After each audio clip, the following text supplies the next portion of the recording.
the economy, at least in some states, by the 1st of May. But we hear from governors all the time that in order to do that, the country needs to massively scale up testing, even from where it is right now. Dr. Rod Hochman's with us, CEO of the Providence Health System. He's on the telephone with us today, runs a number of hospitals. And what would your perspective be on how many people we need to be ready to test in the country before we can comfortably and safely get people going back to work? So the way to do the testing is to do it in different parts. So let's say if I'm Amazon and I want to bring people back into my office, you'd want to start testing the folks that are coming into that office. So the way we're envisioning that we start opening things up is you do it by groups and different companies. We're envisioning at our own health system, how do we test everyone that's coming into the hospital and do that? So I think what we're going to see is that we'll do it in pieces. You don't just try to randomly start testing everyone that's out there, so that you can allow certain businesses to start to get back online, and that's the way that this will get done. It's interesting you mentioned Amazon, and they have announced a plan to, pretty much pay for it and put their own testing in place. And I would think, to your point, we'll probably see a number of large companies at least follow.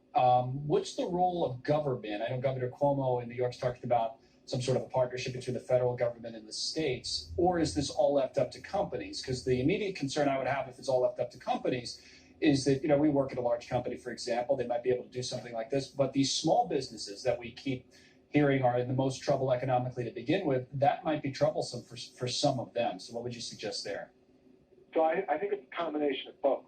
So I think, obviously, for the larger companies and health systems, we're going to be able to figure that out on our own. For the smaller ones, that's where I think the government, the state government partnerships are going to help, so that we have testing centers, so that we can start to get some of those smaller businesses up, because obviously they're not going to have the capability to do it, but we're going to have that available so that they can start getting going. I've talked to a number of university presidents, and they've asked me, what do we do to get our students back in the fall? And I said, what we need to do is start testing the students ahead of time, so when they show up on campus in September, we know at least you're starting out with a COVID-19 negative group of folks. So I think that's the way we take a bite at this apple, is you take it in pieces. How much of a sense are you getting about where we are on the timeline of all of this?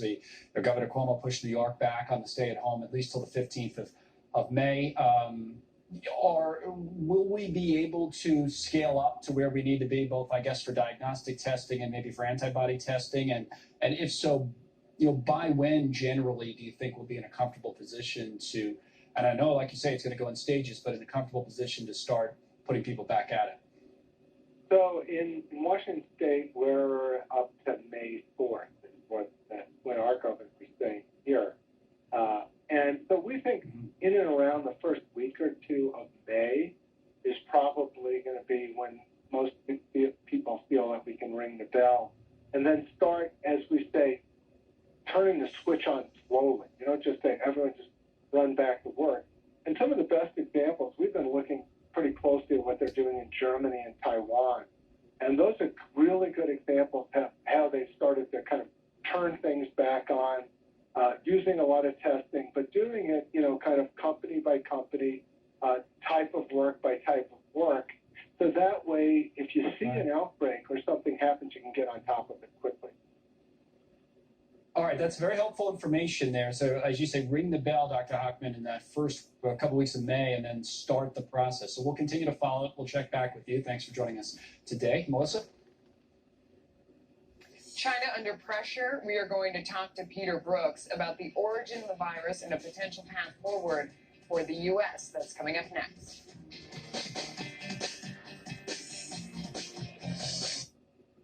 Loans in less than 14 days. Check out the numbers. $350 billion exhausted, more than 1.6 million approved loans, nearly 5,000 lenders participating. This afternoon, Senate Majority Leader Mitch McConnell tried to bring up a $250 billion extension of the program once again, and it was blocked. It's absolutely surreal to see Democratic leaders treat support for workers and small businesses as something they need to be goaded into supporting. This really should be above politics.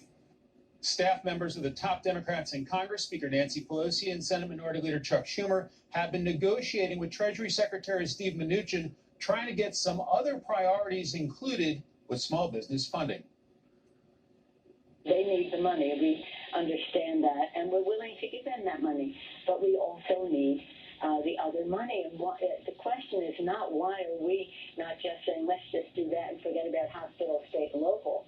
The question is of the Republicans, why are you ignoring your state? Leader McConnell notes he has been telling his lawmaker colleagues this program for small businesses has been running out of cash, and now it has. Neil?